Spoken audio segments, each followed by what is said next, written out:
você descobriu que seu filho é ansioso.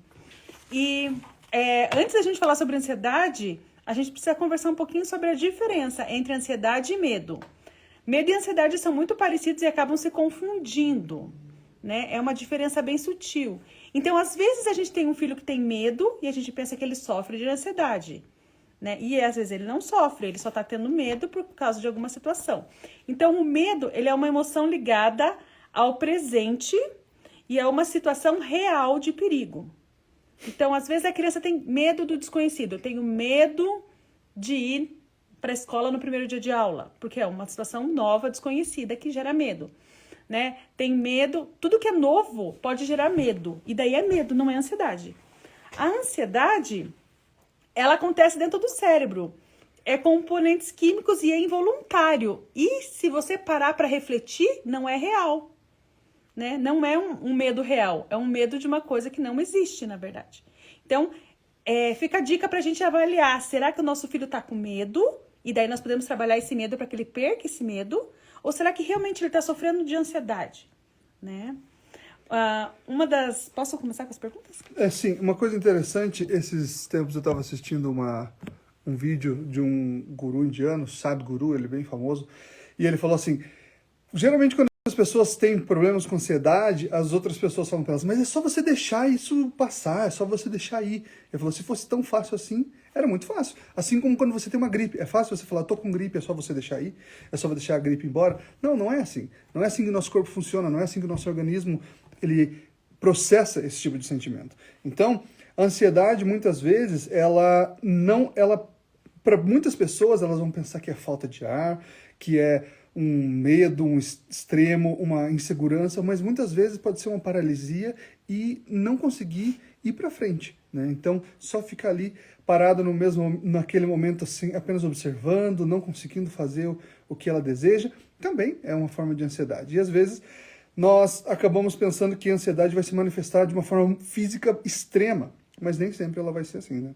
É interessante a gente conhecer, porque segundo a Organização Mundial da Saúde, o Brasil é o país com a maior taxa de pessoas com transtorno de ansiedade no mundo.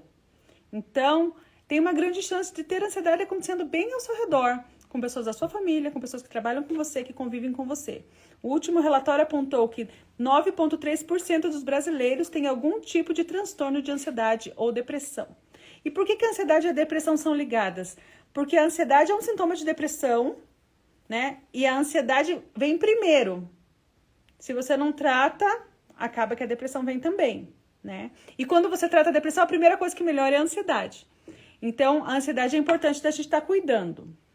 Uma das respostas que eu achei bem interessante foi assim, eu descobri que a minha filha era ansiosa porque ela faz as mesmas coisas que eu faço e eu sou ansiosa.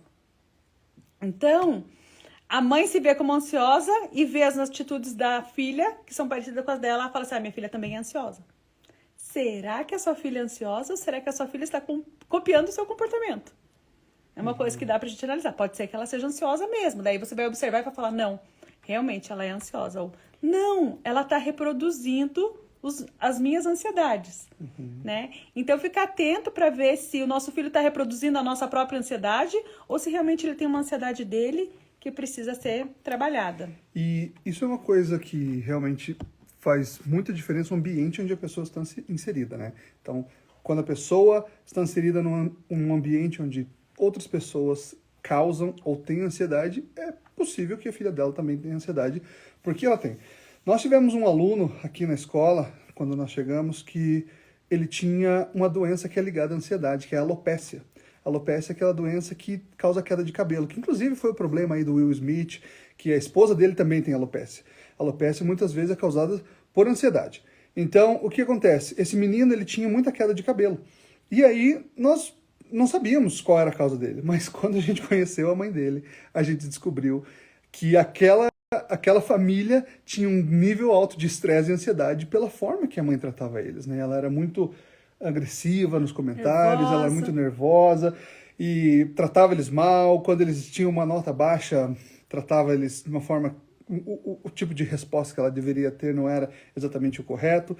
E aí, enfim, acaba que ele agravou cada vez mais e acho que até hoje ele não tem nada de cabelo. Né? Desencadeou a doença por conta do estresse extremo que ele estava vivendo no dia a dia dele.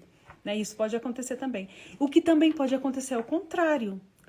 Você está vivendo um momento de estresse. Se você consegue acalmar o estresse da tua casa, acalmar os ânimos, você cura a ansiedade do seu filho através de um ambiente mais tranquilo, um ambiente mais focado, um ambiente de segurança, onde ele se sinta seguro para se expressar, pode melhorar, diminuir e eliminar aquela ansiedade que está acontecendo.